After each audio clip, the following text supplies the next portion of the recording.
They say life can shift in an instant. One moment you're wrapped in the comfort of routine, and the next, everything you thought you knew collapses beneath you. My name is Daniel.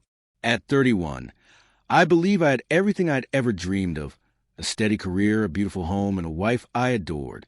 Marissa, the woman who could light up any room with her presence, had been my partner for 6 years. She was vibrant, spontaneous, and had a way of making the world feel colorful even on the dullest days. We met back in college, me, a quiet finance student, and her, the passionate artist who lived as though every day was a painting in progress. I was drawn to her fearlessness, and she seemed to see something in me no one else had. Maybe that's why I refused to notice the cracks forming between us. It began subtly. Long nights at the studio. Her phone always flipped downward.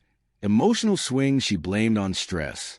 We were trying to start a family. After all, I told myself it was the pressure. She needed space. I tried harder to support her.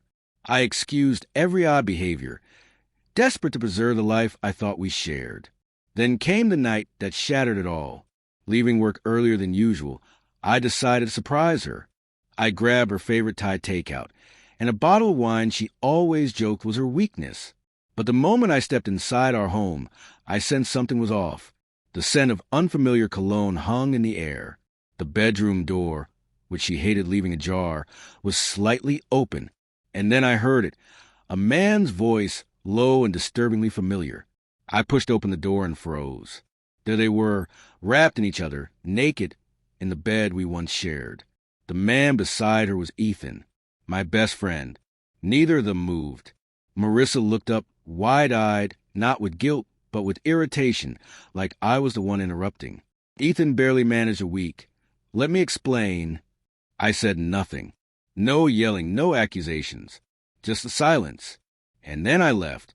That night, I sat alone in a hotel room, staring blankly at the wall. My chest didn't ache. My hands didn't tremble. Instead, something inside me hardened. I wasn't heartbroken. I was done.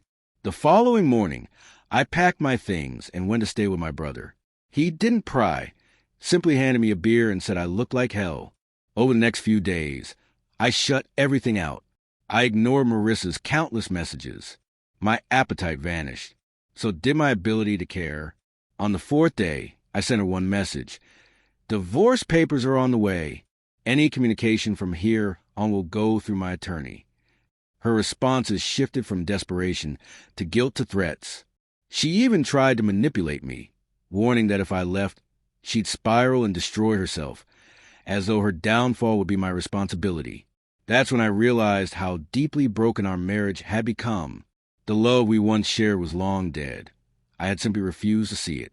The divorce was swift. Thanks to an ironclad prenup and overwhelming evidence of her infidelity, travel logs, phone records, and photographs, my lawyer handled everything. Marissa barely protested. She didn't even cry in court. She left the courthouse with Ethan's hand in hers, and I walked away from that chapter of my life. The years that followed were a slow but steady climb back to myself. I moved to a new city, started over, focused on my career, and reconnected with friends I had neglected. I traveled, I healed, and eventually I found someone new, Emily, a woman whose kindness was quiet, whose love was steady, and who never once made me feel like I had to compete for her affection. She became my home. 8 years after my marriage fell apart, I stood at the altar, ready to marry Emily. The ceremony was about to begin when the unexpected happened. The church doors swung open, and there she was, Marissa, uninvited, pale and trembling. Tears streamed down her face as she stepped forward, her voice cracking. Daniel, please don't marry her. I still love you. The entire room fell silent. Guests stared. Emily's hand squeezed mine gently, steadying me. I stepped forward, meeting Marissa's tearful gaze. You're too late, I said, my voice calm but firm. You didn't lose me when I saw you with Ethan. You lost me when you tried to manipulate me into staying after your betrayal. But I made a mistake, she pleaded. I was broken. You were always too good for me. I couldn't live up to that. I shook my head. No, you made a choice, again and again. And when you were caught, You tried to make your shame my burden. This isn't about you anymore. I turned to the guests and spoke clearly. This woman threatened to destroy herself if I didn't forgive her after she cheated. When I refused, she vowed to ruin my life. I won't let her rewrite that truth. Gasps filled the room. Someone whispered, "Oh my God!" Marissa's shoulders sagged beneath the weight of her shame. "I'm not humiliating you, Marissa," I said softly. "You've done that to yourself." Then, turn to Emily, I smiled. "This day belongs to us, not the past." A friend gently guided Marissa toward the exit. She left without resistance, whispering, "You've changed." "No," I replied softly. I finally remembered who I was. The ceremony resumed. I married Emily that day, not with a heart burned by the past, but with one finally free. Later that evening, under soft lights and music, we celebrated. That's when Sarah, one of Marissa's old friends, approached me. "Daniel," she said quietly, "you should know, Ethan's life fell apart after Marissa dumped him. He lost everything." I raised an eyebrow. "She left him?" "Yeah," Sarah nodded. "She tried dating some wealthy guy, but it didn't last.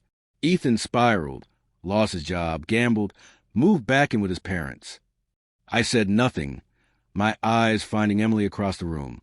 Sarah added hesitantly, "Before your wedding, Marissa told me she might have made a mistake.